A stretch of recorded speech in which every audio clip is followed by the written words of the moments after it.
Everyone wants to live our lives in such a way that we can joyfully tell stories of God's faithfulness that glorify Him. We all want that kind of story in our lives, right? But what if your story is already stained with an ugly past? What if you made a number of bad decisions? It's one thing to want to live your life in a way that tells a good story, but it's an entirely different matter to have to figure out how to be honest about a bad story. Now, I don't know about you guys, but I know that my story is not perfect. I've experienced some successes, but I've also experienced painful failures and losses. I've done a lot of good work that I love to tell people about, but I've also done things I'm not proud of.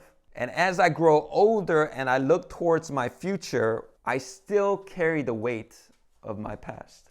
My failures and weaknesses, the people I've hurt, and the profound impact of failing to adequately deal with my shadow self. We all have mistakes in our past, but we don't get to erase and edit these parts out of our story like we do on Instagram. No, they are part of our journey, our story. We don't have to be defined by them, but the story of how we were forgiven or overcame these things are integral to who we have become. To deny these parts of our story is to whitewash the parts where God's grace and glory shine the brightest. The Apostle Paul says in 1 Corinthians 15, verses 9 and 10, "By the grace of God, I am what I am."